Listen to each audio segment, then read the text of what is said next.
ಬೆಂಗಳೂರಿನಲ್ಲಿ ಕಾಮುಕ home guard ಇಂದ ಕಿರಿಕ್ ಆಗಿದೆ. ಕ್ರೈಮ್ ಬ್ರಾಂಚ್ ಆಫೀಸರ್ ಅಂತೇಳಿ ಯುವತಿಯರಿಗೆ ಕಿರುಕುಳವನ್ನ ನೀಡ್ತಾ ಇದ್ದಂತೆ ಬೆಂಗಳೂರಿನಲ್ಲಿ ಕಾಮುಕ ಹೋಮ್ ಗಾರ್ಡ್ ಕಿರಿಕನ್ನ ಮಾಡಿದ್ದಾನೆ. ಕ್ರೈಮ್ ಬ್ರಾಂಚ್ ಆಫೀಸರ್ ಅಂತ ಹೇಳಿ ಯುವತಿಯರಿಗೆ ಕಿರುಕುಳವನ್ನ ನೀಡ್ತಿದ್ದಂತೆ ಯುವತಿಯರ ರೂಮ್ಗೆ ನುಗ್ಗಿ ಕೀಟಲಿಯನ್ನ ಮಾಡಿರುವ ಆರೋಪ ಇದೀಗ ಕೇಳಿ ಬರ್ತಾ ಇದೆ.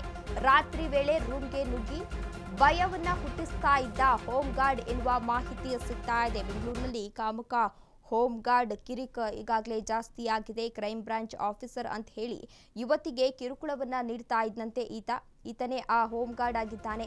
ಸದಾಶಿವನಗರ ಠಾಣೆಯಲ್ಲಿ ಸುರೇಶ್ ಎಂಬಾತನ ವಿರುದ್ಧ ಈಗಾಗಲೇ ಎಫ್ಐಆರ್ ಕೂಡ ದಾಖಲಾಗಿದೆ. ಕಳೆದ 6 ತಿಂಗಳಿನಿಂದ ಟಾರ್ಚರ್ ಅನ್ನ ಕೊಡ್ತಾ ಇದ್ದ ಆರೋಪಿ ಸುರೇಶ್ ಎಂದು ಎಫ್ಐಆರ್ ನ ದಾಖಲಿಸಲಾಗಿದೆ. ಎಂಎಸ್ ರಾಮಯ್ಯ ಕಾಲೇಜಿನಲ್ಲಿ ಬಿಎಸ್ಸಿ ಓದ್ತಾ ಇದ್ದಂತಹ ವಿದ್ಯಾರ್ಥಿನಿಗೆ ಕಿರುಕುಳವನ್ನ ಕೊಡ್ತಾ ಇದ್ದ. ಜನವರಿ 25ರಂದು ಪೊಲೀಸ್ ಅಂತ ಹೇಳಿಕೊಂಡು ಸುರೇಶ್ ಬಂದಿದ್ದ ಎನ್ನುವ ಆರೋಪ ಕೇಳಿ ಬರ್ತಾ ಇದೆ. ಕೇರಳದ ಯುವತಿ ಊಟ ಮಾಡಿ ಮಲಗಿದ್ದಾಗ ಕದವನ್ನ ತಟ್ತಾ ಇದ್ದ ಸುರೇಶ್.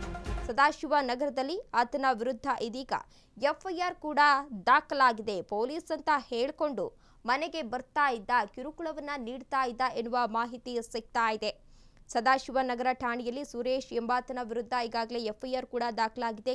ಕಳೆದ 6 ತಿಂಗಳಿನಿಂದಲೂ ಕೂಡ ಟಾರ್ಚರ್ ಅನ್ನ ಕೊಡ್ತಾ ಇದ್ದ ಆ ಯುವತಿಗೆ ಎನ್ನುವ ಮಾಹಿತಿ ಕೂಡ ಸಿಗ್ತಾ ಇದೆ.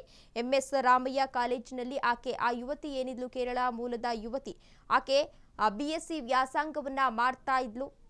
ಪೊಲೀಸ್ ಅಂತ ಹೇಳಿ ಈತ ಬಂದು ಆಕೆಗೆ ಕಿರುಕುಳವನ್ನ ಕೊಡ್ತಾ ಇದ್ದ. ಯುವತಿ ಕೈಯಲ್ಲಿದ್ದ ಹಾವಿನ ಟ್ಯಾಟೂ ನೋಡಿ ಅಶ್ಲೀಲ ಪದ ಬಳಕೆಯನ್ನ ಮಾಡಿದ್ದ ಎನ್ನುವ ಆರೋಪ ಕೇಳಿ ಬರ್ತಾ ಇದೆ. ರೂಮ್ನಲ್ಲಿದ್ದ ಆಕೆಯ ಸ್ನೇಹಿತರ ಮೊಬೈಲ್ಗಳನ್ನ ಕಸಿದು ಬೆದರಿಕೆಯನ್ನ ಒಡ್ಡಿದ್ದಂತೆ.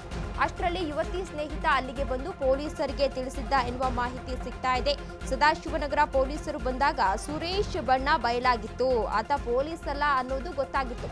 ಕಳೆದ 6 ತಿಂಗಳಿನಿಂದ ಕ್ರೈಮ್ ಬ್ರಾಂಚ್ ಪೊಲೀಸ್ ಅಂತ ಹೇಳಿ ಟಾರ್ಚರ್ ಅನ್ನ ಕೊಡ್ತಾ ಇದ್ದಂತೆ. ಪೊಲೀಸ್ ಅಂತ ಹೇಳ್ಕೊಂಡು ಆ ಯುವತಿಗೆ ಟಾರ್ಚರ್ ಅನ್ನ ಕೊಡ್ತಾ ಇದ್ದಂತೆ. ಜೊತೆಗೆ ಯುವತಿ ಕೈಯಲ್ಲಿ ಒಂದು ಟ್ಯಾಟೂ ಅನ್ನ ಕೂಡ ಹಾಕಿಸ್ಕೊಂಡಿದ್ಲು.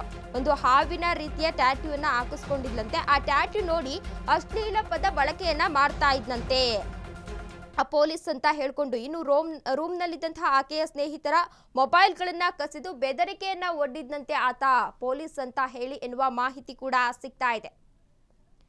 ಇದೇ ವಿಚಾರಕ್ಕೆ ಸಂಬಂಧಪಟ್ಟಂತೆ ಹೆಚ್ಚಿನ ಡೀಟೇಲ್ಸ್ ಅನ್ನ ನೀಡಲಿದ್ದಾರೆ ನಮ್ಮ ಪ್ರತಿನಿಧಿ ಅಜಯ್. ಅಜಯ್, ಇದೀಗ ಕ್ರೈಮ್ ಬ್ರಾಂಚ್ ಆಫೀಸರ್ ಅಂತೇಳಿ ಯುವತಿಗೆ ಕಿರುಕುಳವನ್ನ ನೀಡಲಾಗಿದೆ ಒಬ್ಬ ಸುರೇಶ್ ಎಂಬಾತನಿಂದ. ಈ ಕುರಿತು ಏನೆಲ್ಲ ಅಪ್ಡೇಟ್ಸ್ ಇದೆ? ಖಂಡಿತವಾಗ್ಲೂ ತೇಜಸ್ವಿನಿ, ಈ ಒಂದು ಘಟನೆ ನಡೆದಿರುವಂತದ್ದು ಕಳೆದ ತಿಂಗಳು 24 ಮತ್ತೆ 25ರಂದು. ಅಂದ್ರೆ ಈತ ಸುರೇಶ್ ಅಂತ ಏನಿದ್ದಾನೆ, ಈತ ಹೋಮ್ ಗಾರ್ಡ್ ಆಗಿ ಕೆಲಸ ಮಾಡ್ತಿರ್ತಾನೆ. ಸದಾಶಿವನಗರ ಪೊಲೀಸ್ ಠಾಣೆಯಲ್ಲಿ ಈತನಿಗೆ ಆ ಒಂದು ಆಸ್ಪಾಸ್ನಲ್ಲೂ ಕೂಡ ಈತನಿಗೆ ಕೆಲಸ ಇರತ್ತೆ. ಸೊ ಹೀಗಾಗಿ ಅಲ್ಲೂ ಕೂಡ ಕೆಲಸ ಮಾಡ್ಕೊಂಡಿರ್ತಾನೆ. ಹೀಗಾಗಿ ಕೆಲವೊಂದು ಅಧಿಕಾರಿಗಳು ಕೂಡ ಈತನಿಗೆ ಪರಿಚಯ ಇರ್ತಾರೆ, ಪೊಲೀಸ್ ಅಧಿಕಾರಿಗಳು.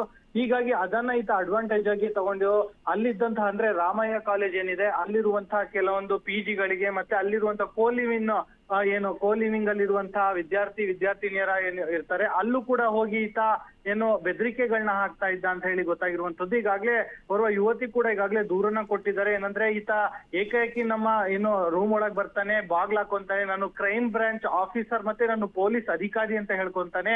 ಅಂದ್ರೆ ನಿಮ್ಮದ್ ಬಳಿ ಇರುವಂತಹ ದುಡ್ಡನ್ನ ಕೊಡಿ, ಮತ್ತೆ ನೀವಿಲ್ಲಿ ಏನ್ ಮಾಡ್ತಿದ್ದೀರಾ ಅಂತ ಹೇಳಿ ಈ ರೀತಿಯಾಗಿ ಬೆದರಿಕೆ ಹಾಕೋದಕ್ಕೂ ಕೂಡ ಶುರು ಮಾಡಿದ್ದಾನೆ ಅಂತ ಹೇಳಿ ಈಗಾಗ್ಲೇ ಗೊತ್ತಾಗಿರುವಂತದ್ದು.